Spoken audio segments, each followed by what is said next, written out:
Les damos la bienvenida a Esto no es un podcast. Mi nombre es Úrsula Manrique y como siempre está acompañándome mi colega licenciada y profesora en artes, Romina Panelo. ¿Cómo andas, Romy? ¿Todo bien? Hola, la corresponsal. Europea. Sí, bien, tanto tiempo, qué bueno que estamos acá. Tanto tiempo. Pero volvimos, eso es lo bueno. Volvimos con un temón. Sí, por supuesto, siempre. Lo que pasa es que, claro, todo este tiempo para investigar, para estudiar, para traerles lo mejor, ¿o no? Claro, obviamente. La información más refinada. Siempre basta la información. Sí, eso sí. Eso seguro. Así que bueno, hemos vuelto recargadas, estuvimos investigando esta vez y todo surgió por una muestra que visitaste vos, Romy, en París, ¿no? ¿Fue justamente? Exactamente, casi hace un año creo, porque fui en agosto, me parece, del año pasado. Sí, fui a una muestra que se llama París por escuela. Bueno, no sé bien cómo traducirla, o París como escuela, más que nada. París como escuela, y es sobre, bueno, la escuela de París. La muestra fue en el Museo de Arte Judío, el Museo de Arte e Historia Judía. Entonces, bueno, la curaduría de la muestra tiene ese eje, ¿no? Como haciéndole el foco en un poco en el antisemitismo, ¿no? Que funcionó durante la Escuela de París también durante este periodo. Perfecto, que está todo relacionado. Entonces, más puntualmente vamos a hablar, elegimos en esta entrega, enfocarnos en un grupo de artistas al que vamos a llamar Escuela de París, aunque también vamos a poner en discusión, ¿no? Todo este tema del concepto de escuela, ¿no? Como que lo llamamos así para agruparlos de algún modo, pero bueno, podemos hablar que son un montón de artistas que están en un momento determinado, en una época determinada, en un lugar, todos juntos. Son periodos en los que se junta gente muy distinta entre sí. Muchos tenían la particularidad de ser judíos, como vos decías, Romy. Bueno, se los agrupa bajo este nombre de la Escuela de París, que tiene un origen también, el por qué lo llaman así, ¿no? Sí, también, bueno, lo vamos a llamar así porque así se conoce, ¿no? Qué sé yo, en el arte. Pero bueno, como decías, vamos a intentar desarmar eso y ver qué onda. Bueno, ya la muestra esta que organizaron no se llama la Escuela de París, se llama París como escuela, ¿no? Ya cambia un poco, ahí se ve que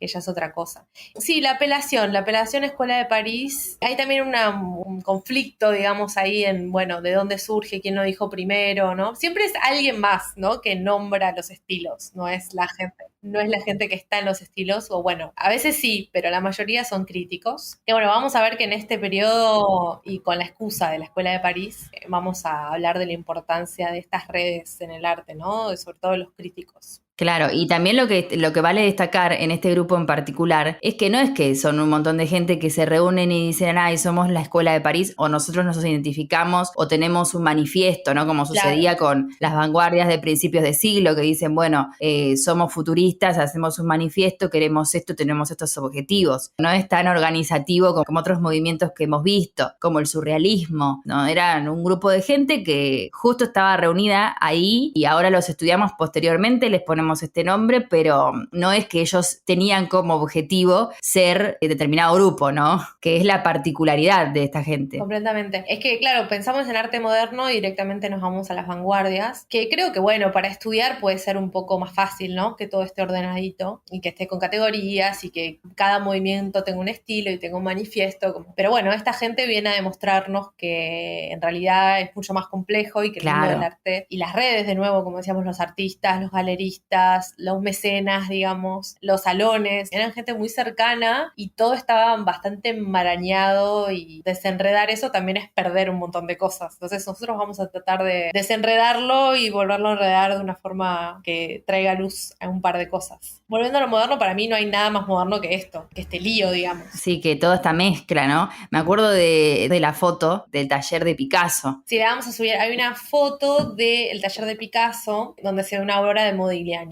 Claro. Sí, Modigliani, bueno, es uno de los artistas que en teoría pertenece a esta escuela de París, como en el taller de Picasso, ¿no? Como que, bueno, ahí se ven las relaciones tan cercanas, ¿no? Entre artistas y entre talleres y entre, bueno, galeristas. Vamos a ver. Claro, como que esa imagen revela que está todo ahí sucediendo al mismo tiempo y es todo más cercano de lo que uno piensa después, de lo que uno cree. Sí, todo más cercano y no lineal. Para mí eso es lo clave, como que no hay linealidad. Y uno lo estudia así, como que bueno, hay linealidad, esta pintura pertenece a este estilo, este artista pertenece a este estilo también, y después cuando pasa algo así, que aparece una escuela de París o un artista como, no sé, bueno, Miguel Ángel o Duchamp, que no pueden encasillarse en ningún estilo, es como que todo se desmorona, pero bueno, a veces está bueno. Se derrumba, ¿no? Está bueno verlo. Temporalmente entonces nos vamos a ubicar, como ya dijimos, París podemos decir, desde 1910 hasta el año 1929. Abarcaríamos también mucho este periodo de entreguerras, ¿no? Claro, hay una periodización, bueno, no sé, supongo que hay mucha gente que periodiza la Escuela de París. Hay una que hizo Sophie Krebs, una investigadora, y que dice que, bueno, hay una primera Escuela de París hasta 1929, que es el momento de la gran crisis económica también, ¿no? Tiene que ver con esto. Y la mayoría de los artistas, vamos a hablar, se vuelven a su país de origen, porque vamos a ver que, bueno, la mayoría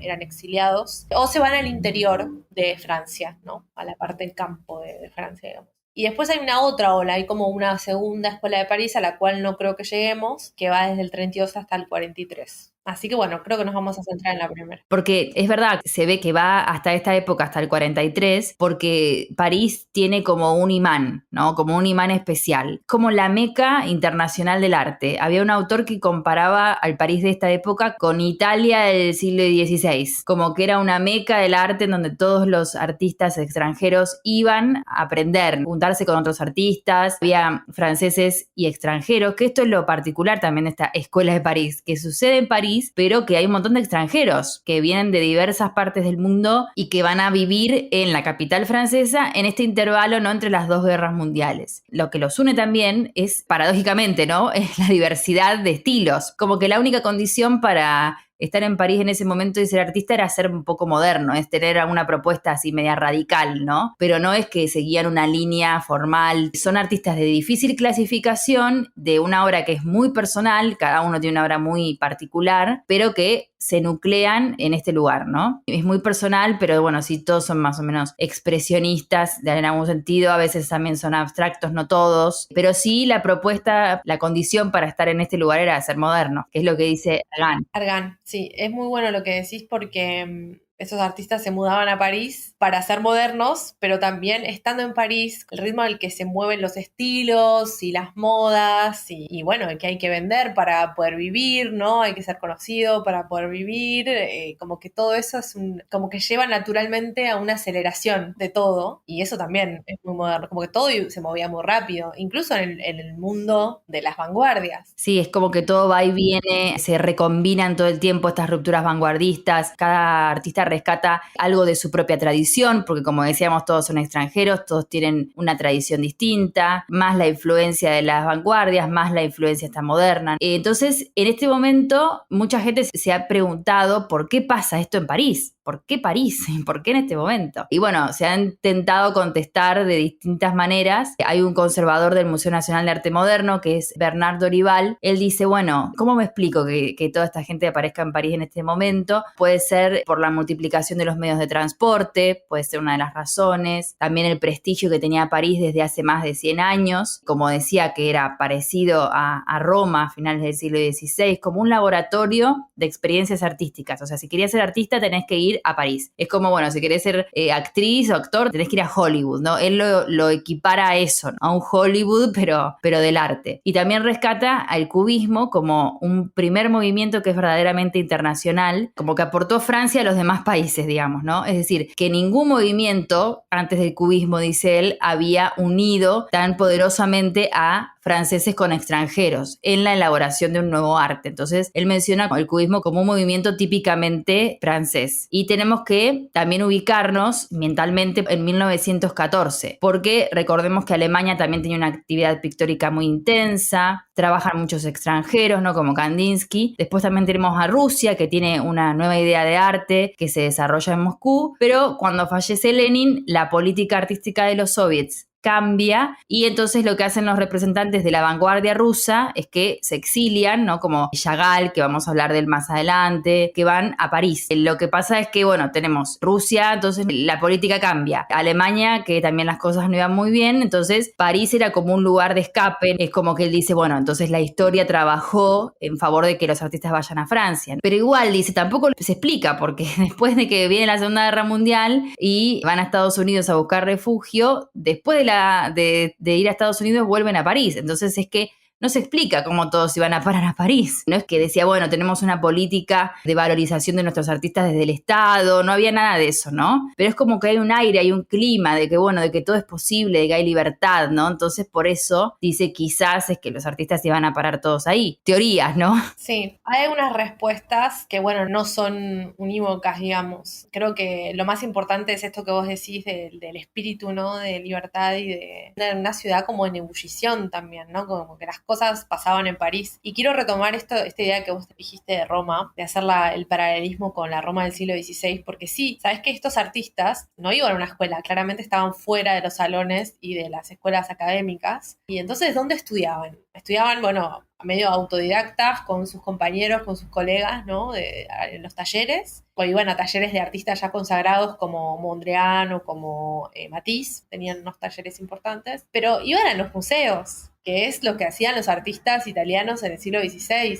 Iban a ver las esculturas, las colecciones de las familias, ¿no? Importantes de Italia. Era el mismo método, el mismo modus operandi. Solo que cuando iban al museo, las obras que estudiaban no eran las esculturas de la antigüedad, sino que era Picasso, por ejemplo, o Cézanne. Y las propuestas de la vanguardia y de... No, sobre todo, claro, el cubismo, que vamos a ver que, como vos bien dijiste, es un movimiento muy importante, como esta puerta de entrada a la modernidad en pintura, y la mayoría pasa por el cubismo en algún momento, medio inevitable. Y se juntaban todos en un barrio, ¿no? En Montparnasse era el barrio. Sí, un barrio muy particular también. Porque no era un barrio lindo, que vamos a decir, no era un barrio pintoresco, ¿viste? Con un encanto. Hoy uno va a París y va a Montparnasse y bueno, París es enorme, ¿no? Pero en ese momento Montparnasse era un suburbio. Como un barrio bajo. Claro, exactamente. Era bastante nuevo, entre el siglo XVIII y XX. Empezó, había bastantes escombros, ¿viste? Como esto, no era una parte de la ciudad cuidada.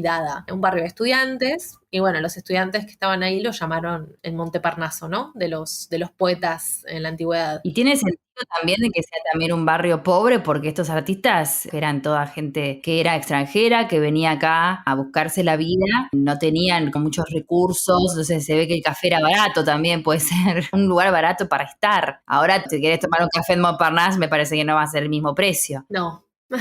El tema económico obvio que juega, porque bueno, no es lo mismo vivir en la capital de lo que era el centro de París que en los suburbios, obviamente, pero también hay muchas fuentes que hablan como que bueno, había menos polución, ¿no? Como que se respiraba aire más puro, era más verde, ¿no? Como que incluso hablaban de que bueno, había gente que tenía gallinas, ¿viste? No era del todo un campo, pero bueno, hay gente que tenía como más animales que lo que se podía tener en el centro. Y no solo estaban los artistas, sino también estos nuevos burgueses, ¿no? Una clase media que no podía todavía vivir en el centro, y bueno, los artistas y artesanos. Hay un par de cruces importantes, cruces de calles, de avenidas, en donde en general hay cafés no importantes, hay dos cafés centrales donde se juntaban artistas de toda índole, no solamente pintores, sino poetas, escritores, que sería el cruce Babin, B-A-B-I-N, Babin, creo que será, en francés.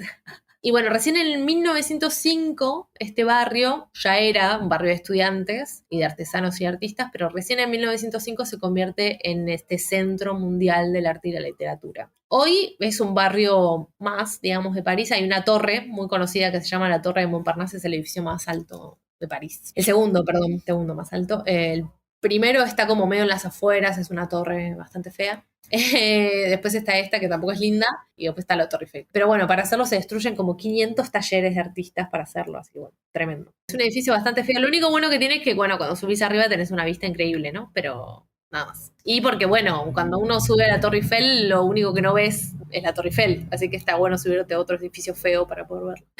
Claro, está bien. Esta sería la más alta entonces. Esta sí, dice que es el segundo, porque el otro edificio que es el más alto está como justo en el límite entre el conurbano y Capital Federal, ponele, ¿entendés? Está como en el límite. Y ese supuestamente es el más alto. Después viene después la Torre Eiffel. Bueno, y en este barrio había miles de talleres, los cafés, como decíamos. Dos emblemáticos son Le Dôme, como el Duomo, y la Closerie de Lila, que sería como un un vivero, ¿viste? Como un jardín de invierno de lilas, de unas flores.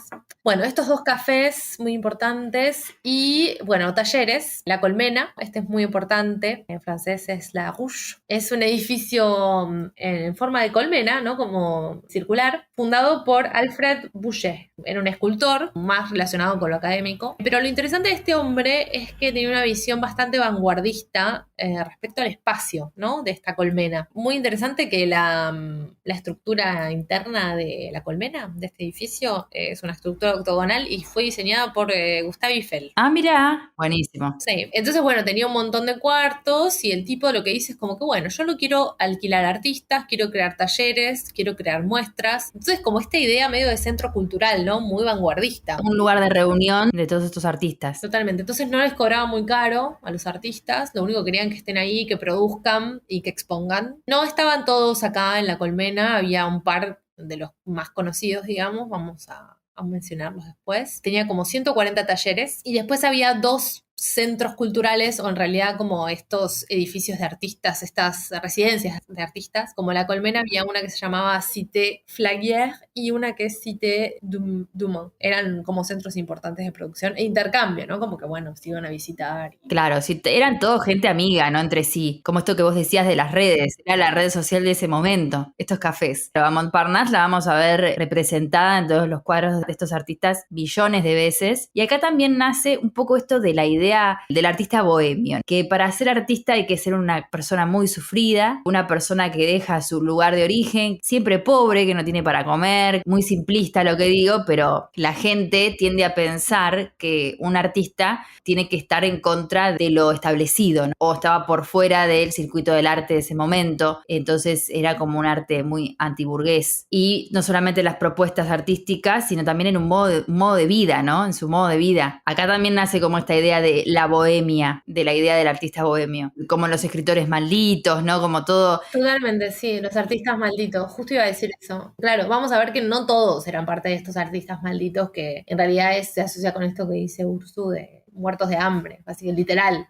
muertos de hambre y no pudiendo comer ni pudiendo satisfacer sus necesidades básicas solo porque, bueno, trabajaban de artistas y bueno, para vivir del arte hay que vender, lamentablemente. Claro, y un poco cierto era, algunos estaban bastante pobres y borrachos y demás, ¿no? Uno se enfoca a veces en las biografías, todo, y de ahí nace esta idea del artista bohemio y demás, y de este ideal romántico. Quería retomar lo que dijiste vos de estas olas de inmigración por parte de la Unión Soviética, que fue, bueno, antes de la Primera Guerra Mundial, ¿no? Como que, bueno, uno asocia que la inmigración o el exilio se da parte de la Primera Guerra Mundial, pero en realidad hubo un evento antes, se llaman los pogromos antijudíos. Es una serie de medidas legales que empieza a tomar la Unión Soviética contra los judíos. Entonces afecta a Rumania, Ucrania, a Lituania, Alemania y Austria. Entonces, por eso vamos a ver que la mayoría de los artistas vienen de estos países, como de Europa del Este, y que, bueno, son desplazados, o hay esta diáspora, como que empieza ahí un antisemitismo, ¿no? Que después, bueno, se va a volver a ver en la Primera Guerra y en la Segunda aún más, ¿no? Imagínense que este exilio, que esta diáspora empieza en 1881 hasta 1914 y después, bueno, con la Primera Guerra y Segunda Guerra también, ¿no? Sigue. Y bueno, llegan a Francia porque Francia también estaba en un periodo de prosperidad, ¿no? También. Tenían bastantes facilidades también para los extranjeros. Hay una autora, esta misma autora que les mencioné, Sophie Krebs, dice como que, bueno, dicen, no, venían a Francia o venían a París, venían a Francia porque acá en Francia eran libres, ¿no? Y ella dice, bueno, sí, eran libres, pero eran controlados. Había un control. Podían hacer su vida, sí, pero cada vez que cambiaba de domicilio lo tenían que informar, ¿no? Y si no lo informaban, era como algo sospechoso. Entonces ella dice, bueno, había una libertad, pero hasta ahí. Y además había facilidades. Muchos se enrolaban en el ejército para la Primera Guerra Mundial porque también eso les facilitaba la nacionalidad después, ¿no? Ser naturalizados franceses. Y también hay un juego con esto de ser conocido, ¿no? Si yo tengo una publicación, siendo escritor, poeta, artista, si tengo una publicación, si participo en salones, si soy medianamente conocido, también es mucho más fácil tener un papel de residencia. Como que también estaba esa pelea, esa competitividad en ese sentido, que no me parece que haya que dejar afuera, me parece que uno siendo extranjero, exiliado, como que intenta hacer una vida en otro lugar y obviamente que intentas hacer tu vida de la manera más legal posible, porque si no es todo un problema. Pero bueno, vamos a ver que esto también juega en las obras de esta gente. Creo que juegan las obras, como vos decís, sobre todo en el tema de las temáticas, ¿no? De que cada uno incorpora su tradición en estas corrientes modernas. Sí, para mí lo que es importantísimo es que es un juego muy rico el que sucede con estos artistas porque hay una mirada de afuera en el adentro, ¿no? Hay una mirada del propio país, de la propia ciudad de París, del barrio de Montparnasse, que viene de afuera, pero se crea en el mismo barrio, ¿no? O en el mismo lugar. Y se crea con esas conexiones, ¿no? Estando al lado de artistas como Picasso, como Mondrian, bueno, todos los cubistas, ¿no? No solo Picasso, sino Juan Gris, Braque. Estando ahí, en la salsa, digamos, se crea esta visión de una ciudad que no es la de ellos, ¿no? De un contexto y de unos códigos culturales que no es el de ellos, y eso me parece extremadamente rico. Lo vamos a ver en algunas obras. Sí, sí, tal cual. Así que bueno, estamos en París entonces, y en todo el mundo del arte moderno, este lugar se convierte, como decías vos, en sinónimo de libertad de pensamiento, aunque la libertad no era tal, no era tan así, ¿no? Y de expresión, de independencia también de esta cultura respecto del poder o de lo establecido o de los salones y demás. Y también a mí me gustaría destacar que desde nuestro país también tenemos una escuela de París, una llamada Escuela de París, que son artistas argentinos que también en esta misma época, más en el año 1929, por ahí, son artistas argentinos que van a París a hacer como un viaje de perfeccionamiento, ¿no? Y ahí podemos mencionar artistas muy conocidos de acá, como por ejemplo Raquel Forner, como Lino Spilimbergo, como Antonio Berni, que hacen como un viaje de perfeccionamiento, como decía, a París. Y tenían también un poco, ya en ese momento, este pensamiento de, bueno, nos hacemos eco o formamos parte de esta bohemia parisina, ¿no? Bueno, hacemos envíos a los salones, organizamos exposiciones, vamos a las academias, vamos a talleres de la época, ¿no? Obviamente que no en el periodo que estamos hablando nosotras del principio, ¿no? 1914, pero sí en la década del 30. Es totalmente pertinente porque es tal cual París como una escuela, es lo que vos decías de Roma, ¿no? Como hay que ir a París para formarse, hay que ir a París para ayornarse, ponele. Claro, también la visión argentina de ir a la escuela a Europa, que estuvo desde los inicios del arte argentino, decir, bueno, tenemos que tener nuestra mirada puesta, si queremos ser arte civilizado, tenemos que tener la mirada puesta en Europa. Entonces, en la década del 30 van a tomar influencias que vienen de Europa y renuevan de algún modo este ambiente artístico local en cuanto a lo plástico, en cuanto a la enseñanza también, en cuanto a los mecanismos de exposición, en cuanto a los mecanismos de difusión artística también. Se ponen en contacto también con corrientes estéticas que hasta ese momento desconocían y se suman a estas grandes tertulias, ¿no? Que sucedían en París, en Montparnasse, ¿no? Donde se reunían, como decíamos, italianos, rusos, rumanos, de todas, bueno, había argentinos también, por supuesto, y era como algo internacional, pero más que nada cosmopolita. Se buscaba como una unidad donde se admitían todos los lenguajes con la condición de que fueran modernos y por supuesto todos los intentos que se han hecho por delimitar, bueno, qué es la Escuela de París y demás, lo único que hacen es que explican estas diferencias todo el tiempo, ¿no? Y también, como decíamos, no abandonan las tradiciones de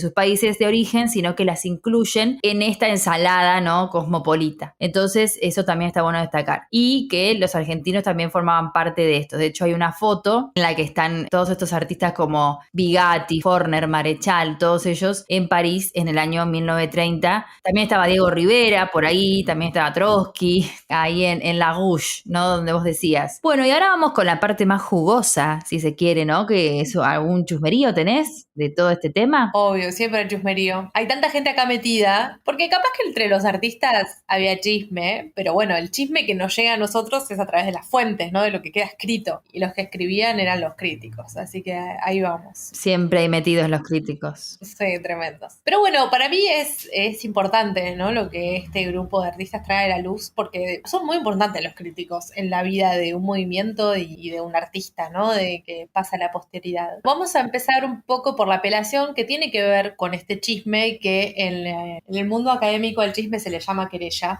Cada vez que vean querella es que hay un... Claro. Una polémica ahí. Que hay polémicas. Era como el intrusos, ¿no? De esa época, la querella. Bueno, la apelación, Escuela de París. Se le atribuye a un señor que se llama André Warnord. En 1925 dice, la Escuela de París existe. Como es el primero que dice Escuela de París. Como que esto es algo, ¿no? Que está sucediendo. Como que para que las cosas existan, primero hay que mencionarlas, hay que ponerles un nombre. Exactamente eso, sí. Pero bueno, esta autora, que vuelvo a mencionar, Sophie Krebs, dice que en realidad antes, un poeta escritor, pero también crítico, se llamaba Roger Allard, fue el primero en utilizar el término Escuela de París en un tono xenófobo muy marcado. La querella se llama Querella del Salón de los Independientes, ¿no? El Salón de los Independientes estaba presidido por Paul Signac y en realidad empieza este Salón de los Independientes oponiéndose al Salón Oficial de una manera casi anárquica, ¿no? En donde, bueno, se aceptaban artistas profesionales, obviamente, pero no había jurado, no había premios, no había recompensas económicas, muy diferente al Salón Oficial. Eran como los criterios, ¿no? De este Salón de Independientes.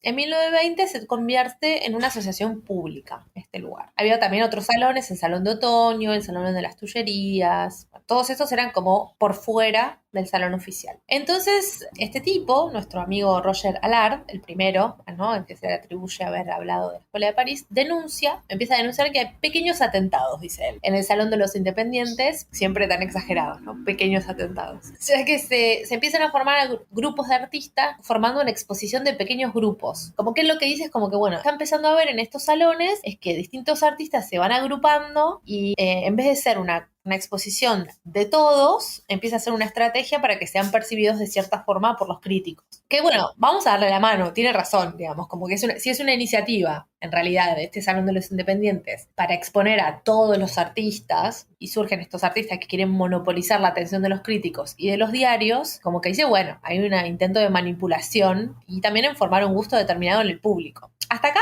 le damos la razón, digamos, tiene razón. Entonces, entre estas denuncias aparece un llamado de la atención de cierta escuela de París. Él dice, bueno, cierta escuela de París y hace la mención. Entonces, este sería el primer momento en que se menciona este movimiento o este grupo en realidad. Pero bueno, lo dice en un tono xenófobo, claramente. Claro, despectivo, sí, más o menos parecido al origen del término fobismo. Estas fieras, que hacen estas fieras en el medio del salón. Y lo que está bueno de todo esto también es que ese término lo usaron, que era peyorativo en un inicio, lo usaron como un estandarte, ¿no? Después sí, somos los fobistas, somos estas fieras, ¿no? Entonces, acá también un poco, ¿no? Al principio fue usado como algo despectivo y después ahora los agrupamos y no tiene la misma connotación. No, claro, es que bueno, a partir de esta denuncia, ¿no? Porque el tipo dice, está cierta escuela de París, como diciendo, estos tipos, este grupo de artistas, bueno, están en París, pero no tienen nada que ver con Francia, por ejemplo. Entonces dice, bueno, está cierta escuela de París y denuncia que es una mentira, ¿no? Que es una estrategia de estos artistas de hacerse pasar por franceses o parisinos en el exterior. Dicen,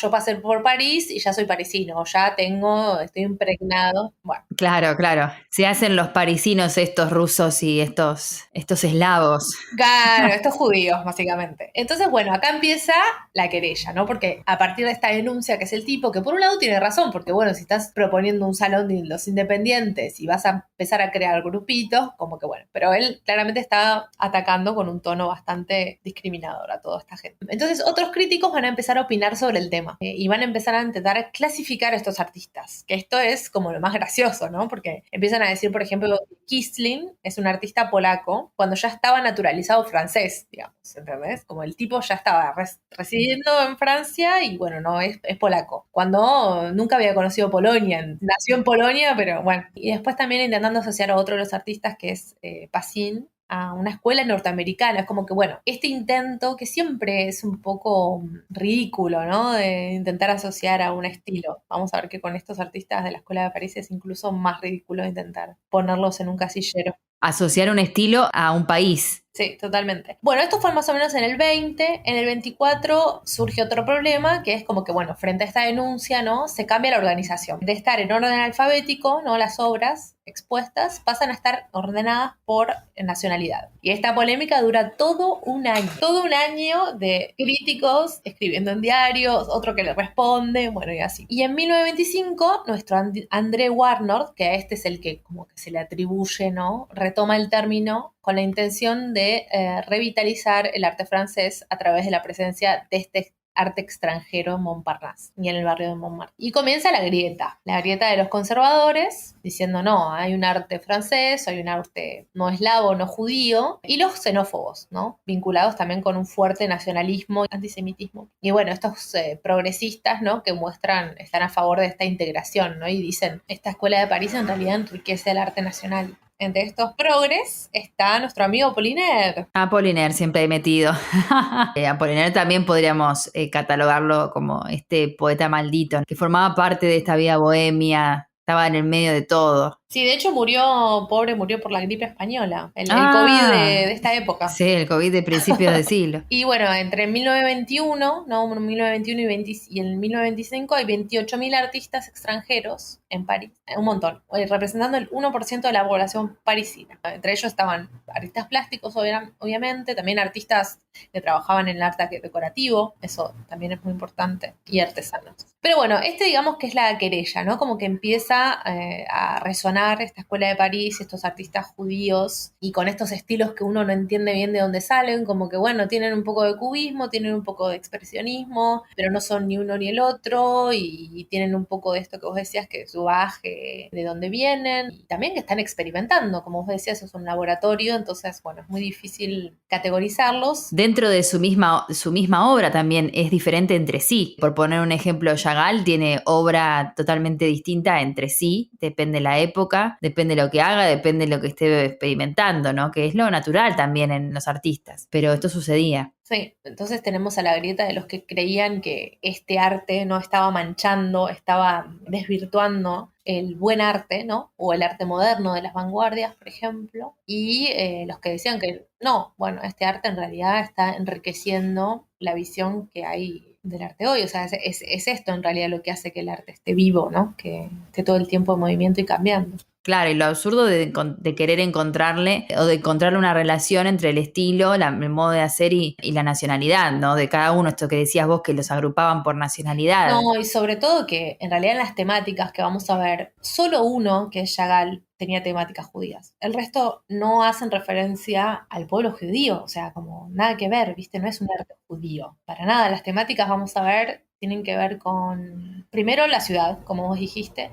Vos mencionaste que estaba el barrio de Montparnasse, la ciudad de París. Vuelven a los paisajes y a las naturalezas muertas en un momento en el que las vanguardias estaban rompiendo con todo eso, ellos están en eso, como que vuelven a eso, pero bueno, es de nuevo, yo creo que esta mirada, ¿no? Nueva de una naturaleza muerta con esta mirada que va desde la afuera hacia adentro, desde la adentro hacia afuera. Claro, tal cual. Sí, en su mayoría son figurativos muchos. Los retratos tampoco, ¿no? Como que las vanguardias rompiendo con el arte figurativo y ellos acá haciendo un retrato. También la danza, la música como instrumentos que hacen referencia a lo popular, al acordeón, a París, también como a este folclore parisino, ¿viste? Como que uno asocia todos los estereotipos de París cuando uno va de viaje a una ciudad y bueno, quiere hacer todo lo que, no sé, te vas a Buenos Aires y te querés comer un choripán, ¿no? Como que digo, es un poco eso, ¿no? Como que... Claro, sí, querés ir a la Boca, sí, sí, sí. Claro, retratando eso. Así que bueno, es muy diferente, pero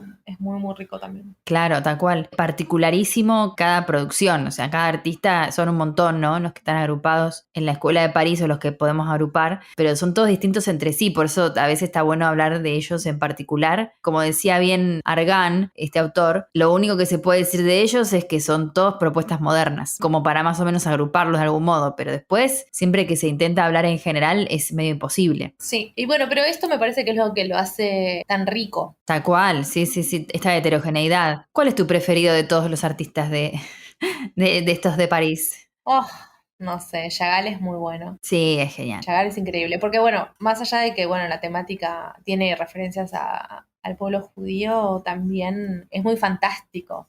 Vamos a ver en sus obras que hacen mucha referencia al simbolismo, Tal cual. a un poco lo que vimos con nuestro episodio de los animales fantásticos, ¿no? De nuevo, como creando estos personajes súper fantasiosos, es muy, muy increíble. Una carga muy onírica, ¿no? También tiene que ver con el surrealismo en ese sentido. De hecho, a veces hay autores que hablan de Chagall como uno de los precursores del surrealismo, ¿no? Sí, Sí, totalmente. No, es simplemente algo más sobre este círculo, ¿no? De críticos, de los progres, digamos, la parte progre interesados en la cultura del otro. Me parece que es interesante, lo vamos a ver en las obras, sobre todo en por qué la elección de hacer retratos, ¿no? Retratos de ellos mismos, retratos de otros artistas, ¿no? De los mecenas, de los críticos, vamos a ver retratos de Apollinaire, por ejemplo, ¿no? Pero también hay algo muy interesante, es que se pone en cuestión el arte francés, ¿no? Y como que ahí se genera un problema de identidad de los dos lados, porque bueno, como exiliado llegando a un lugar, ¿no? Que no es el tuyo, ya se pone en juego tu identidad, ¿no? Como que sos el otro. Pero también se ve amenazado la identidad francesa, por ejemplo, o la identidad de un arte nacional o europeo occidental. Entonces, como, bueno, esta mirada afuera, pero adentro del territorio, y funciona como este lente, ¿no? Que hace foco en una relación de Francia también con el extranjero. Bueno, en este caso es Francia, pero creo que funciona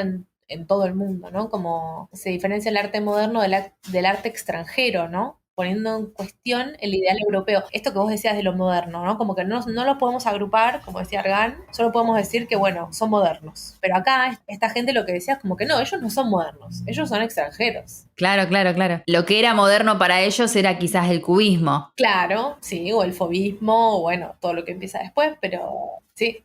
Ya el fobismo una vez aceptado, ¿no? Porque tardaron un poco.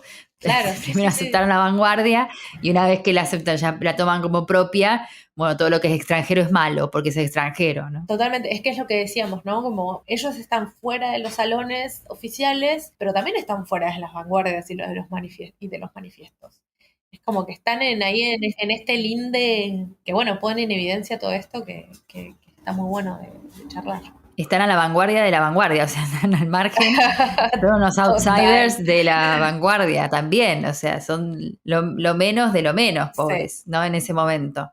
totalmente. Marc Chagall, entonces es uno de tus preferidos, me decías, también uno de los míos, que tiene esta tradición rusa, ¿no? Él nace en Rusia, judío, en la época de esta persecución a los judíos se va a Francia, ¿no? Él es un gran admirador del cubismo, del fobismo, también del expresionismo, y en su obra vamos a ver, como decíamos antes, muchas cosas distintas. En toda su vida él hace cosas que vos decís no puede ser esto que lo haya hecho la misma persona, pero sí, tiene muchos trabajos cubistas también. Tiene un cuadro que se llama Desnudo sentado en rojo, me hace acordar mucho a las señoritas de Aviñón un poco. Tiene el mismo color, ese rosado, el facetamiento cubista, ¿no? Y como decíamos antes, siempre intenta como colar en su producción esta condición que él tiene de judío. Por ejemplo, a veces usa muchas letras en hebreo, también con la tradición rusa, o sea, todo eso lo vemos en la obra de Chagall. Él se forma profesionalmente, artísticamente en San Petersburgo, ya estamos hablando más o menos del año 1907, y tiene como también influencia de la pintura francesa, como, bueno, por Matisse también, el tema de los contrastes de colores, ¿no? De la fragmentación de la figura, todo eso lo hereda un poco de los franceses. Y bueno, los temas que hace cuando está en Rusia son las vistas de las aldeas, también las escenas campesinas, interiores que son muy sencillos. Por ejemplo, tiene un cuadro en el que representa el nacimiento de su hermano, ¿no? Y él está mirando por la ventana cómo nace su hermano. Ese, por ejemplo, es totalmente con un plano rebatido, totalmente distinto a este que decía anteriormente del desnudo cubista. Entonces, en el año más o menos 1910-1914, él va a estar en París y se va a contactar también y va a estudiar el cubismo a través de Delaunay, que bueno, Delaunay vamos a dedicarle a Sonia Delaunay un episodio más adelante quizás, y él ve en este lenguaje cubista la posibilidad de expresarse. Va a también formar parte de la Rouge, como vos decías, de la Colmena, de este estudio de artistas que se estaba gestando en París en ese momento, en esta metrópolis del arte, ¿no? Y va a trabajar y va a formar parte de toda esta escuela de París. Con esta carga de la obra totalmente onírica, también como decíamos antes, que muy probablemente él sea un precursor del surrealismo posterior, ¿no? Y hay mucho de esto en la obra de Chagall. Sus obras son medio mágicas, ¿no?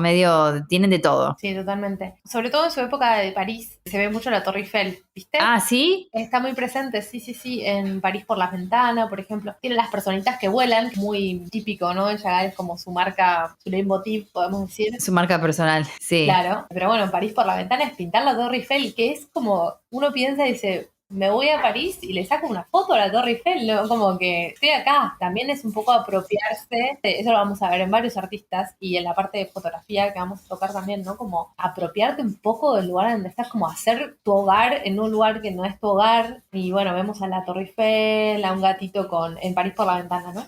A un gatito con cara de humano, a un tren dado vuelta, un hombre con dos caras, puede estar relacionado con este dilema, ¿no? De la personalidad, del exilio. Sí, tiene esto siempre como un sueño, ¿no? Esto onírico, de estas gentes volando sobre las ciudades, ¿no? O de rostros que adentro tienen más figuras, por ejemplo, un cuadro que se llama Yo y la aldea, tiene como una composición radial que tiene un montón de motivos que están en el mismo plano. Entonces hay un hombre enfrentado, por ejemplo, al perfil de un animal y a su vez el animal tiene dentro del rostro como un cielo con otro animal dentro, con una persona. Entonces como que es toda una caja en donde se van encastrando distintas figuras y de un solo golpe de vista tenés todo esto en él, ¿no? Y todo es radial, siempre le encontrás más detalles. Sí, usa mucho estos personajes antropomorfos, jugando con los animales, como mezclando un animal con lo humano. Sí, él también ilustra fábulas, también ilustró más adelante las fábulas de La Fontaine, entonces también tiene esto que ver, ¿no? Con las fábulas que son historias de animales que son como una metáfora de comportamientos humanos, ¿no? Sí, una bajada de línea moral también. Claro, tal cual. Sí, está re bueno esto que traes porque es verdad que estos artistas no solo pintaban para salones, sino que trabajaban en un montón de otros lugares, como tenían estas changuitas, estos kioscos por todos lados,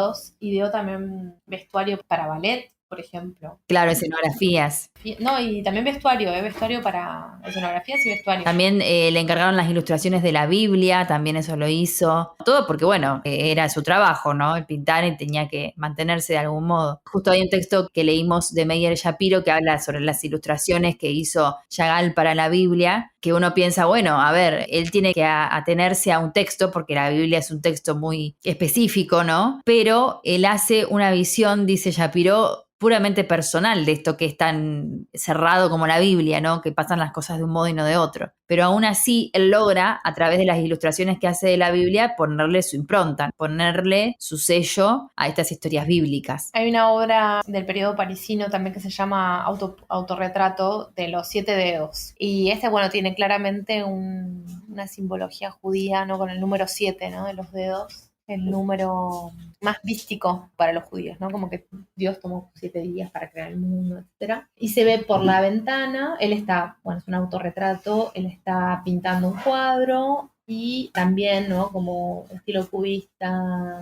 se ve mucho la influencia de Delaunay. Y por la ventana se ve a la Delaunay, se ve por la ventana a la Torre Eiffel y después medio como en un sueño, ¿no? Que le sale de su cabecita, se ve su aldea, ¿no? Su pueblo natal, digamos. Sí, y a la vez está pintando, como que es el autorretrato de él, pero pintando. Y aparte, él toma como de diferentes lugares, ¿no? Por ejemplo, del cubismo toma a veces esta construcción de la forma, también toma mucho del expresionismo alemán, ¿no? El color intenso, estos colores, también del arte popular ruso, toma influencia, o sea, la mezcla de los tonos, de muchos elementos folclóricos. Todo eso como que lo reúne y lo pone en estos lienzos que están llenos de fantasía, también, como decíamos, adelantándose un poco a los surrealistas. Entonces, él es muy importante y está en París en este momento y forma parte de esta escuela de París. Sí, para mí también lo interesante es que retoma esta idea medieval de lo simbólico. No solo del símbolo literal, sino de, bueno, esta mezcla de animales con hombres también. Es muy, muy interesante. De las figuras, claro, antropomorfas. Sí, es muy interesante lo que él hace. Y también tiene, como ya les digo, vamos a ponerlo después en el Instagram, pero obra muy, muy distinta entre sí, que es parte también de estas búsquedas, ¿no? Bueno, y para que veamos un artista también extranjero que formaba parte de la Escuela de París, ya hablamos un poco de él, de Fujita, japonés. Y bueno, también un poco para hablar de estas imágenes cotidianas que ya habían sido trabajadas por artistas europeos occidentales, ¿no? Como que la naturaleza muerta, como que pensamos, no sé, en Cézanne. Claro, los interiores, ¿no? Sí, y estas imágenes cotidianas, los paisajes, ¿no? Pensamos también en Van Gogh, los impresionistas, como que eran cosas que ya estaban trabajadas. Entonces también sorprende que estos artistas vuelvan a estas imágenes conocidas, pero vuelven ahí porque también es otra mirada. Y bueno, Fujita es uno de ellos que también va a aportar su mirada moderna. Es interesante, en una entrevista dice como que No le es muy extraño encontrarse en Francia, dice, y que se percibe permeable, ¿no? A las influencias del medio. Y no le ve tanta importancia a esto como que, bueno, de que estaban manchando el arte francés, ¿no? Él dice, los impresionistas en el siglo XIX fueron altamente influenciados por el arte japonés, dice él. Tal cual, Entonces ahí tal como que cual. cambia el eje y decís, ah, claro.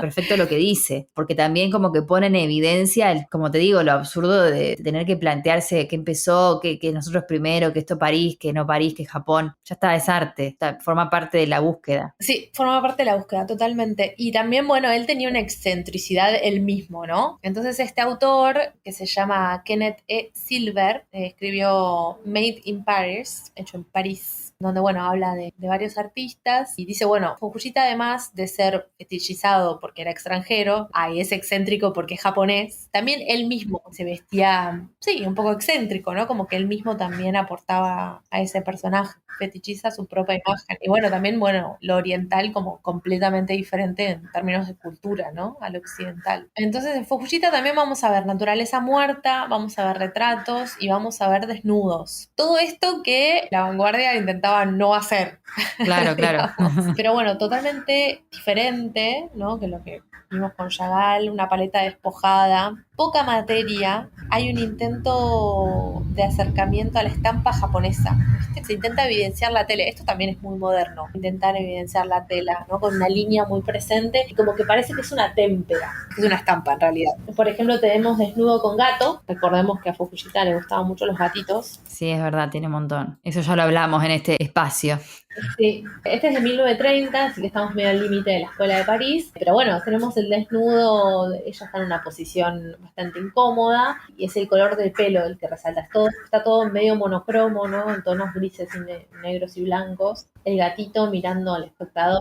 Claro, sí, él dejaba parte del papel, digamos, sin color. Algunos de los cuadros de él tienen la sensación de que está por la mitad, de que está inacabado, de que le faltó pintar algo. Claro, totalmente, pero bueno, es esta intención de acercarse a la estampa japonesa un poco. Y bueno, y el color de pelo de la chica, que es de la mujer, que es un rubio, resalta bastante. Pero bueno, muy, muy presente la línea de contorno. Claro, ahí vemos también como él hace en este contexto de parisino y todo, pone también algo de su tradición. Y esto que hablábamos de que todas las tradiciones confluyen, no es que olvidan lo propio, sino que le suman a este lenguaje moderno y a estas búsquedas modernas mucho de su formación artística también tradicional, en su país de origen, digo. Sí, en sus naturalezas muertas igual también se ve el mismo estilo, objetos, ¿no? Como bien una naturaleza muerta, pero más objetos cotidianos, no tanto la fruta, sino también objetos tradicionales japoneses. Los gatos muy presentes y también el autorretrato. Claro, sí, tiene autorretratos con gatitos. Hay uno en el Museo Nacional de Bellas Artes que está él pintando y hay un gatito también,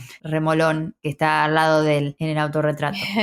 Otro de los que salen a relucir cuando hablamos de esta época y en este lugar es Amadeo Modigliani, que es bastante popular, pintor bastante conocido. Él viene en realidad de una familia aristocrática y en su obra podemos ver cosas que se repiten, como por ejemplo hay un tratamiento manierista de las figuras. Con esto estamos diciendo que las figuras son por lo general como que no obedecen a una proporción, sino que son elongadas, ¿no? Que no obedece a una proporción determinada, sino que bueno, que tienen este tratamiento manierista, de también llenos vacíos, vemos curvas contra curvas, vemos el trabajo que hace él con los cuerpos y vemos bastantes retratos también, estas figuras que tienen rostros alargados, que tienen este aire melancólico, estas miradas vacías. Justamente hay uno de los retratos que está en el Museo de Bellas Artes y cuando uno se acerca mucho ve que estos ojos, que son como en forma así almendrada, están pintados adentro como si uno los pintara con el lápiz, cuando uno rellena con el lápiz un ojo cualquiera, ¿no? Son grises. Por ejemplo, en el retrato que está en el Museo de Bellas Artes, lo vemos que es gris, como que está relleno con un lápiz así rayadito, nada más. Y eso revela esta mirada vacía, ¿no? Estos modelos que no tienen identidad, tienen un fondo también neutro, ¿no? Como que no se puede decir mucho más de esta figura. Y también él tiene mucha influencia del pasado y parece que fue muy criticado en este momento por parte de la gente de la vanguardia, porque él no formaba parte no quería firmar ningún manifiesto, no quería formar parte parte de nada de eso. Entonces consideran a las obras de él como anticuadas porque, bueno, como decíamos antes, el desnudo o el retrato eran temas que se usaban en la pintura tradicional. De todas maneras, estos artistas, como vemos, así como Modigliani, tienen una nueva concepción del desnudo, del retrato, lo vemos de manera distinta. Vemos entonces en sus obras cómo confluyen esto antiguo con lo moderno, o sea, lo revolucionario con lo tradicional, se ve esta mezcla. Él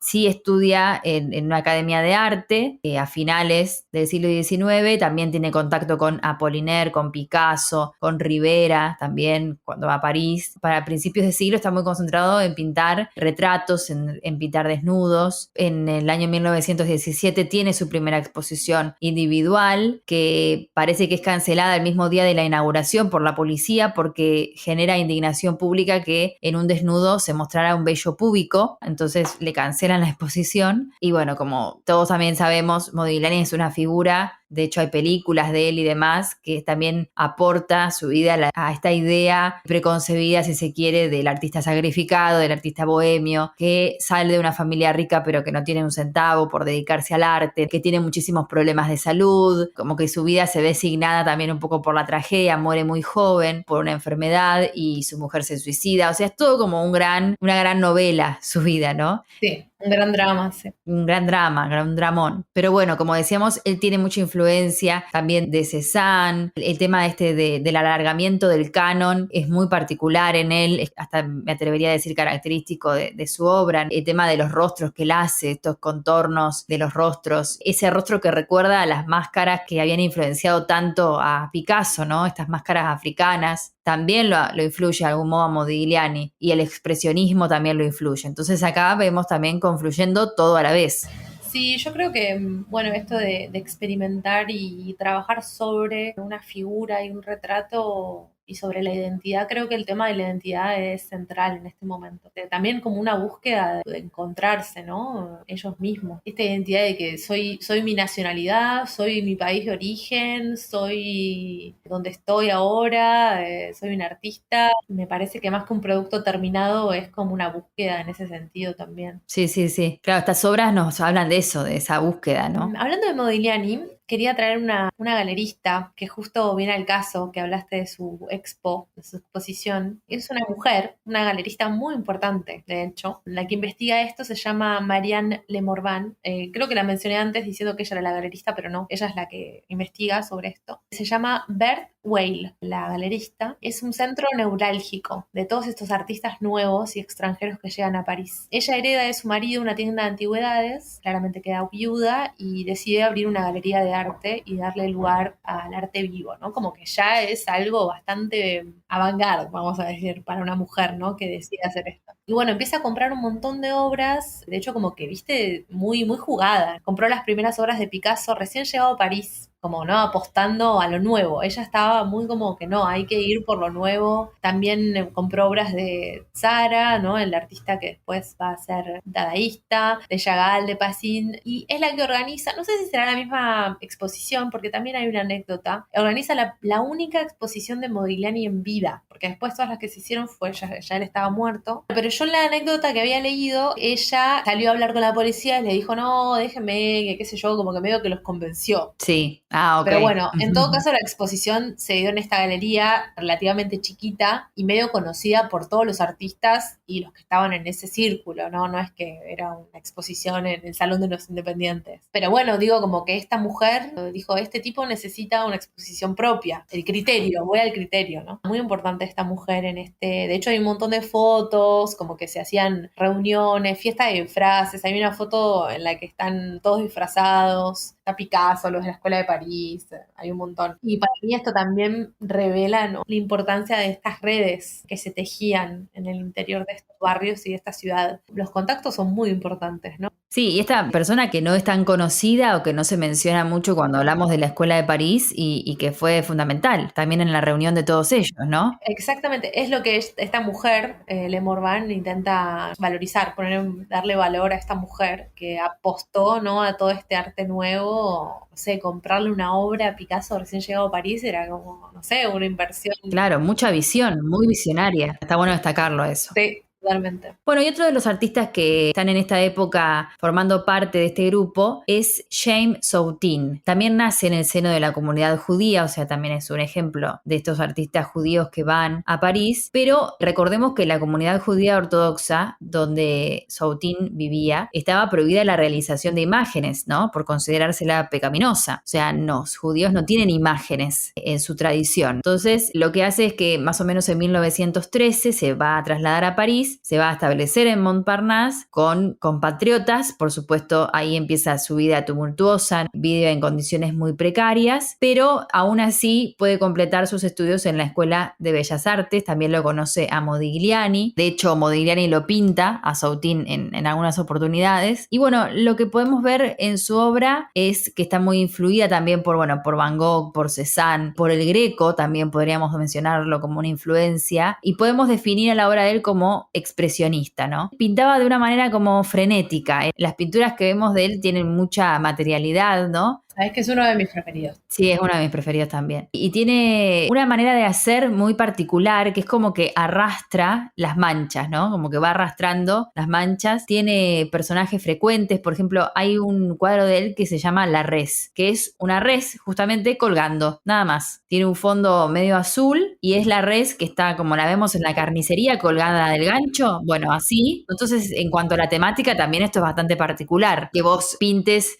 algo que está colgando en la carnicería. Eso es una res en donde se ven todos los colores de la carne, la parte de adentro también de la res, cómo está colgada. Bastante notable que haya pintado esto. Otra de las obras que me gustan de Soutine es El Botones, que es una de sus obras más conocidas, que representa a un chico que está vestido de botones, y de su trabajo de botones, y lo que vemos es que tiene como, bueno, lo mismo, la anatomía, no buscan una anatomía perfecta, ni proporcionada, ni nada de eso. Hay un cuerpo rojo, que es este chico todo vestido de botones de color rojo sobre un fondo negro. No hay ningún detalle, no hay ningún plano que sea intermedio entre nosotros como espectadores y la figura. La figura encima llena todo el cuadro y el cuerpo del retratado es un cuerpo débil, es un cuerpo flaco, como un niño, pero a la vez tiene como una cara medio avejentada. Es una persona que es niño, pero que está condenada como al trabajo perpetuo. Y la cara que también es muy particular. Sí, a mí siempre me atrajo lo crudo, ¿no? No solo de esto de lo frenético que vos decís, sino las temáticas. Es como muy, muy salvaje, quiero decir, ¿no? Como muy bárbaro. Que te resuena directo, ¿viste? Sí, sí, muy, muy crudo. También aporta a este mito del artista sufrido, porque bueno, Soutine era un judío perseguido. Cuando empezó la Segunda Guerra Mundial, tuvo que dejar París, que fue invadido por las tropas nazis. Entonces se alejó de París, se refugió en una pequeña localidad y parece que falleció de un ataque de úlcera. También muy joven. Estos finales tempranos también de estos artistas jóvenes dejan cierta mística alrededor de ellos, ¿no? Soutine es muy bueno, a mí me gustó mucho. Estaba entre él y Chagall para elegir, la verdad. Miren su obra que es muy cruda. Bueno, a mí otro que me encanta, también tiene adicciones, por supuesto, por ser un artista de la Escuela de París, bohemio y sufrido, es Maurice Utrillo. Él es hijo también de otra artista que es Suzanne Baladón. Él es uno de los que tiene un montón de representaciones de Montmartre. Claro, del barrio, ok. Del barrio, claro. Parece que desde 1910 a 1914 como que esta colina de Montmartre sería la correcta pronunciación, pues fue como un feudo de Utrillo. Yo me acuerdo que había un cuadro que a mí me había gustado mucho de él, de este Montmartre, como tiene un montón, no me acordaba cuál era porque tiene distintos puntos. Está la gente también ahí caminando por el barrio, tiene una luz muy rica, tiene una pasta también muy densa. Lo particular de él es que mezclaba con la pintura a veces arena y yeso para darle más volumen, no más atmósfera al lienzo. Incorporaba materiales extraartísticos al lienzo. Matérica, ¿no? A su obra, la hace muy matérica. También tiene un hospital que tiene unas luces increíbles en un momento determinado del día, que justo creo que el momento de la tardecita, ¿no? Y es un hospital que tiene toda la vista de cómo es un jardín de hospital, ¿no? Con esa desolación y esa arquitectura también despojada de personas. Es genial. Para mí lo interesante también es que es francés, pero está en esta escuela de París de estos artistas de afuera, así que me parece, sí, sumamente importante. Claro, nacido ahí, pero bueno, también se incorporaba a todas estas búsquedas de los extranjeros en ese momento. Quiero traer una artista mujer Vamos. porque había muchas. Y tiene que ver con ciertas cosas que dijiste sobre lo primitivo, que bueno, lo moderno también es apropiarse de, bueno, de esta influencia del arte africano, ¿no? De poner en valor lo primitivo, que bueno, ya vimos que el surrealismo como que lo lleva a un extremo también. Pero bueno, digamos que Gauguin ya había empezado, ¿no? Con esto de lo primitivo, bueno, Picasso también. De lo exótico, ¿no? También, de lo no europeo. Una cosa así. Totalmente. Pero bueno, esto como un gesto moderno, quiero decir, como que este gesto de retomar. Y la artista que quiero traer se llama Chana Orlov, nacida en Ucrania, lo que hoy sería Ucrania, en ese momento el Imperio Ruso. Tiene un recorrido interesante. En 1905 la familia de Chana se instala en Palestina y en 1910 se va a París. Lo que quería en realidad era ser costurera, pero bueno, rápidamente cambia de vocación, digamos, y bueno, se mete en la escuela de arte decorativo y elige la escultura. Entonces ella es escultora. Muy interesante también, muy influenciada por el cubismo, pero también por esta idea de lo primitivo, ¿no? Estas características orientales en su obra también. Hay figuras animales estilizadas, hay depuraciones geométricas que, bueno, vienen del cubismo. Juega mucho con estas formas plenas y formas voluminosas, como este contraste. Como la síntesis, ¿no? De la escultura primitiva, digamos. Sí, y bueno, de nuevo esta mirada como primitiva frente a lo europeo. Igual viéndola como de no europea, o sea, viniendo de un lugar que no es europeo, su mirada hacia lo primitivo, o hacia esto también que tampoco es europeo. Es muy, muy interesante. Se relaciona con Modigliani y, bueno, no tarda mucho en ser parte de estos círculos, ¿no? Que estaban en los cafés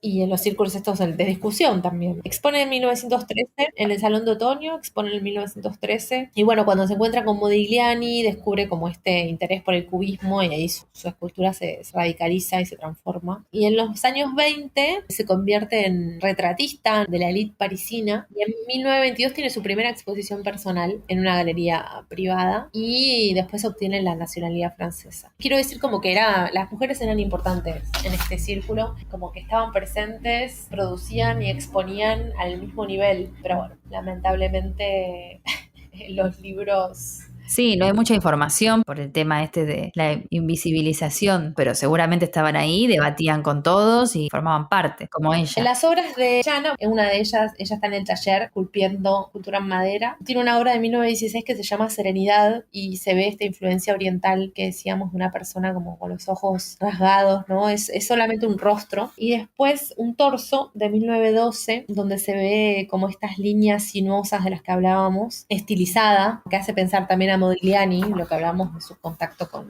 Modigliani. Tal cual, te iba a decir, me hace acordar, los rostros me hacen acordar mucho a Modigliani. La construcción, ¿no? Esta forma almendrada, ¿no? Que termina en punta, como tan sintético, me hace acordar muchísimo las esculturas. Sí, sí, sí. Además, en todas sus obras, las de este periodo por lo menos, como que es esta línea, ¿no? Como esta línea ondulada. También tiene otra que es Maternidad, que es una mujer sosteniendo un bebé y tiene esta misma sinuosidad, como esta especie, no llega a ser una S, pero sí. Y después hay otra obra de ella en su taller, en donde está sentada y se la ve también como modo, bueno, trabajo, ¿no? Como podemos ver a tantos otros artistas, pero bueno, en una mujer, viste, como que tiene esta mirada de lo femenino no está presente, ¿no? Y esculpía en madera, ¿no? Sí, en madera. Igual hacía también en piedra, pero bueno, la mayoría es en madera. Pero bueno, mucho retrato en escultura, digamos. Mucha obra, ¿eh? Mucha obra. Tiene un autorretrato también, pero es más tardío, 1940, en donde se retrata ahí a ella misma. Muy interesante. Lo vamos a subir. También me hacen acordar algunas figuras a Matisse, a las figuras de Matisse, redondeadas. Algunas que veíamos también en la danza y demás. En la danza, sí. Quería hablar de un último artista antes de pasar a la fotografía, porque bueno, y descubrí que había una escuela de París en la fotografía y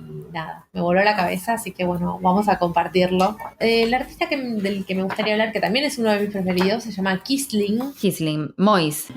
Sí, Moisés, supongo. Kisling nació en Cracovia totalmente. El destino de Kisling era ser ingeniero, pero bueno, termina en la Academia de Bellas Artes de Cracovia y tiene el deseo de ir ¿a dónde? A París, porque es a París a donde hay que ir, ¿no? Para culminar, ¿no? Después de la escuela hay que ir a París. Se instala en este barrio, en el barrio en realidad de Montmartre, no se instala en Montparnasse, pero bueno, va a los talleres que están en Montparnasse. Y queda todo más o menos cerca, ¿no? Igual. Sí, queda más o menos cerca, pero digamos que Montmartre era más un barrio destinado a otro tipo de artistas, ¿no? Como unos artistas, a los artistas más relacionados con el impresionismo. Tenía otro tinte. También expone en el Salón de Otoño. Bueno, tiene un recorrido parecido al de todos, ¿no? Como que están exponiendo, tienen a su mecenas. Tengo el texto de Isaac Goldberg, que habla de Quisling en Modernidad y Tradición, diciendo que, bueno, claramente pasa por el cubismo y el fauvismo, muy influenciado por la pintura italiana y flamenca. Y esto que hablábamos al principio, ¿no? De esta urgencia de los artistas por ponerse al día con las modas. Me lo imagino llegando de Polonia, como que es demasiado asimilar, ¿no? Entonces entiendo completamente esta idea de que como que, bueno, me tengo que apurar, me tengo que ayornar a lo que está pasando. Entonces como que se nota esta asimilación y este reciclado de movimientos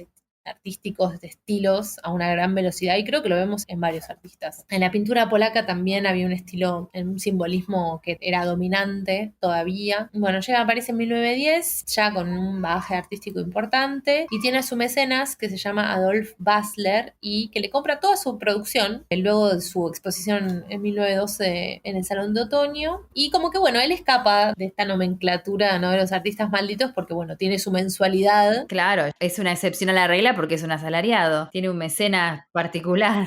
Claro, totalmente. También es judío, pero bueno, no vemos nada relacionado con la temática religiosa en su obra, y también se enrolan, digamos, en la Legión Extranjera Francesa para la Primera Guerra Mundial. En una entrevista que le hacen dice, bueno, en Estados Unidos me conocen como artista polaco, en Polonia como pintor francés y en Francia como un metek, que un metek viene de la etimología griega para señalar, en la antigua Grecia claramente, a un habitante de la polis que no era ciudadano, y por no ser ciudadano tenía que pagar un impuesto especial y estaba protegido medianamente por la ley. Bueno, en Estados Unidos me consideran esto, en Polonia, o sea, en ningún lado lo que era, ¿no? Claro, qué importante esa frase porque engloba un poco lo que les pasaba a todos. Estaban en ese gris que siempre tenían que ser como etiquetados en algo, o en algún país, o en una nacionalidad, o lo que sea, y esa urgencia por etiquetar, ¿no? Sí, no, tremendo. Bueno, influencia también de Cézanne, ¿no? Intenta experimentar con esto, con el cubismo, naturalezas muertas y paisajes, como que todos pasan por acá. Se ve en Quisling, sobre todo en sus naturalezas muertas, parecido como Cézanne, ¿no? Que el primer plano avanza y parece que los objetos tienen como un coro, ¿no? Detrás. Entre 1912 y 1913, esto es re interesante, se muda a Céret, que está en el sur de Francia, al mismo tiempo que Braque, Picasso y Gris. Y uno diría, pasó tiempo con Braque, Picasso y Gris, pero no se unió al movimiento cubista. Como que uno diría, ¿por qué? ¿No? ¿Por qué no querés subirte a este tren? No sé, me parece muy importante destacar, ¿no? Como que claramente estos artistas tenían una búsqueda personal. No es que no podían integrarse a estos grupos, sino que decididamente no estaban en esa búsqueda, no querían, estaban en su propia búsqueda. Claro, vos decís que no porque el cubismo haya sido un grupo tan cerrado que no los haya admitido en su seno. Claro, sí, me parece que es como que muestra que estaban en la misma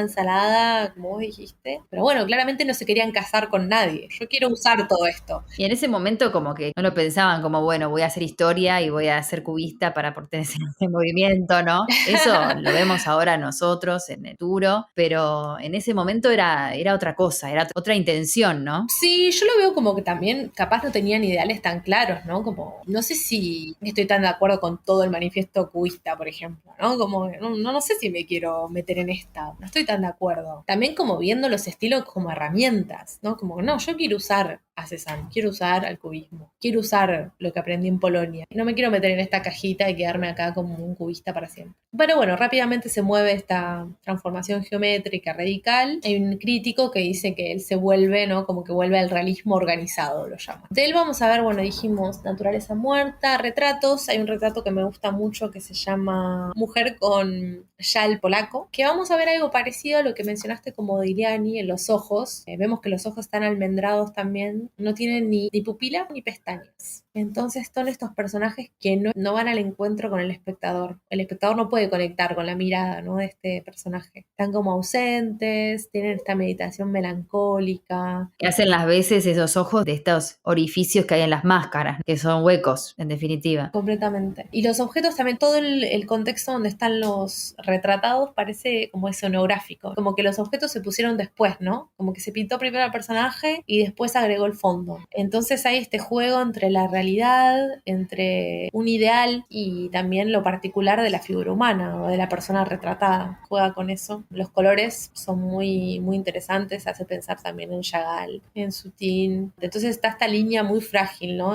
Que tiene que ver también con lo abstracto y lo particular de decidir hacer una figura humana. Justo en este tiene un chal polaco la mujer, así que también hace referencia a su origen. Y de nuevo tocamos el tema de la identidad. Tiene como también un aspecto de muñeca, pareciera. Sí, completamente. Claro, es que es eso, me parece, lo que vos decías, como que no hay alguien ahí, ¿no? Que detrás de este cuerpo, máscara, muñeca, como que sí hay una figura humana con la que me puedo identificar, pero está ahí. Claro, tal cual. Sí, y cómo contrasta, por ejemplo, el chal, cómo contrasta con el fondo, ¿no? Que es más bien verdoso, gris, y el chal con ese rojo tan potente, tan pregnante. Sí, es hermoso este retrato. Y creo que este tema de la identidad también toca cuestiones del existencialismo, que en realidad se va a ver después cuando el eje cambie de París a Nueva York, con Polo, con toda esa movida que empieza después, pero bueno, vemos que estos artistas eran precursores en muchísimas cosas, ¿no? Que pasaron después. Claro, por supuesto, sí, sí, sí. ¿Qué pasaba con la fotografía también? Porque la fotografía por esta época en auge. La fotografía, increíble, me sorprendió mucho, la verdad que por eso lo vamos a compartir, porque quiero ir a ver ese dicho, la Escuela de París Fotografía. Lo que pasa que, bueno, digamos que la fotografía no estaba tan legitimada en este momento como una obra de arte. Vamos a llegar ahí. Era más como documento, ¿no? Entonces como que no participaban tanto en salones. Yo creo que estaban en los mismos círculos, supongo que en los cafés y en los talleres, pero en los salones me parece que no. Es un texto de Herbert Molderings, se llama Nuevas Imágenes de París, y está en el catálogo, o sea, a la muestra a la que yo fui, es una muestra del 2020, hubo una precedente que se llama La Escuela de París, la parte del otro, que se hizo en el Museo de Arte Moderno de París en el 2001. Acá dentro de este catálogo mencionan a la fotografía, ¿no? Como una parte de la muestra que le dedicaron a la fotografía. Bueno, hay varios artistas que se mencionan en la Escuela de París. Son fotógrafos activos entre 1920 y 1930, entonces entra dentro de nuestra periodización. Recién en 1928 se hace el primer salón independiente de fotografía, que se llamó el Salón de la Escalera, porque se hacía en la entrada, donde estaban las escaleras, en un teatro, en los Campos Elíseos. Ya eso habla mucho de la fotografía en ese momento, porque era un lugar donde el público se detenía entre acto y acto, no era un lugar donde la gente iba a ver fotografía.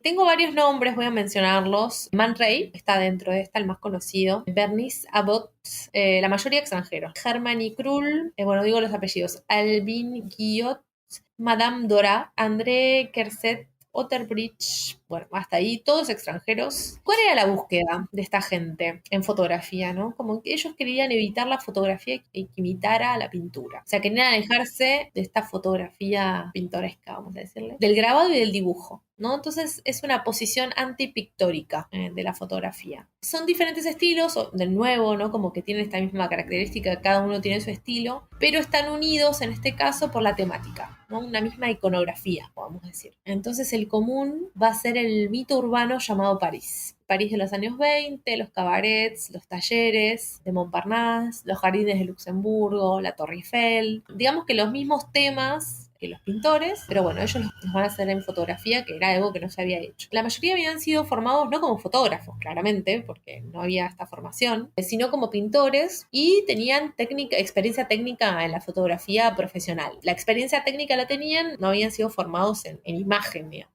Hay que pensar también de nuevo, ¿por qué la fotografía no era considerada una obra de arte, ¿no? Que esto sucede mucho después. Es un periodo muy prolífico en publicaciones. Lo vimos con los críticos. Todo pasaba por el diario y por las publicaciones en revistas, de grupos de artistas también, de poetas, de escritores. Entonces la fotografía empieza como a tener importancia en la edición. Hay una publicidad que es más frecuente, empieza a aparecer como la masa, como un sujeto a satisfacer y a dominar. Bueno, en este caso se habla de que la sociedad de espectáculo empieza a tomar forma. Es como muy temprano que aparece esta idea de esta masa a la que está destinada una publicidad o una publicación. El cine, muy importante, como una gran experiencia óptica, ¿no? Del ser humano entre guerras y que empieza a modelar sensibilidades. Bueno, la fotografía de prensa tiene que ayornarse, ¿no? Ya no es una fotografía que simplemente documente un hecho, sino que se busca una fotografía de autor. Allá vamos con la fotografía de autor. punto de vista, ¿no? Una mirada. Exacto. Había una publicación que se llamaba Voilà, que era un reportaje semanal, serie de diarios ilustrados, como que ahí se empiezan a presentar estos fotógrafos. Un mensual erótico que se llamaba Paris Magazine, en una etapa muy prolífica de todo este tipo de publicaciones. En el mercado de los libros también, una nueva forma de expresión visual y literaria, y la aparición del álbum de fotografías. Por ejemplo, un álbum de fotografías llamado El automóvil en París, el interior parisino, los emblemas y las antiguas boutiques de París. Y para esto necesitaban fotógrafos de autor. Y acá empieza a ver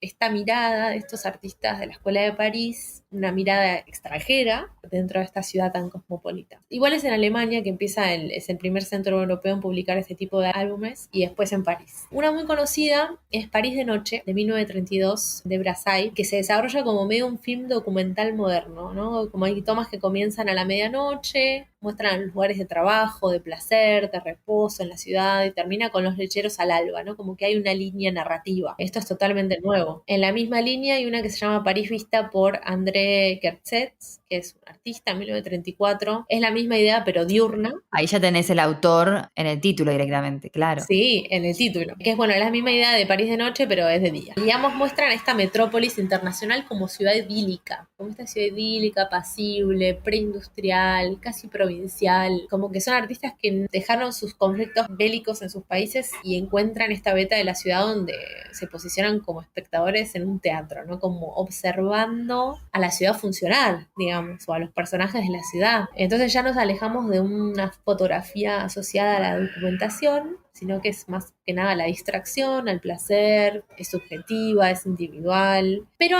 más allá de mostrar a París como esta ciudad cosmopolita y que puede pensarse turística, no, se la ve desde otro lugar. Fotografiaban los prostíbulos, los bares, hay mucho retrato y encuentro de lesbianas y gays, del mercado de pulgas, los mercados nocturnos, como muy disruptivo también con lo que se hacía en el momento. Claro, con respecto a los temas que mostraba. La fotografía, sí, totalmente. Hay un álbum que se llama Metal, que es de Hermione Krull, 1928, y que muestra toda esta idea de la máquina, ¿no? Los engranajes, los puentes, las estructuras de hierro. Muy, muy interesante. Vamos a subir fotos de todos estos álbumes.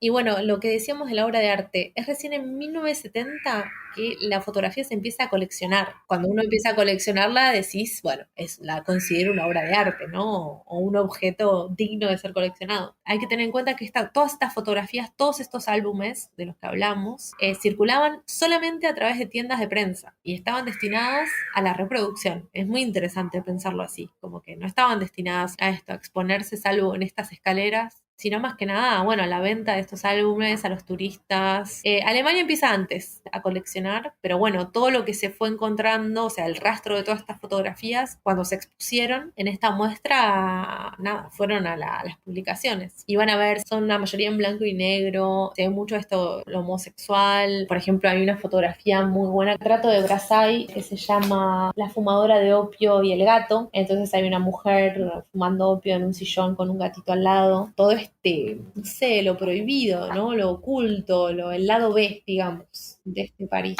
Los puentes, los autorretratos, jugando mucho con el espejo, las manos, la Torre Eiffel todo el tiempo, estás desde arriba, haciendo foco también en las estructuras estas de hierro. No, muy, muy interesante estas miradas de este momento de París.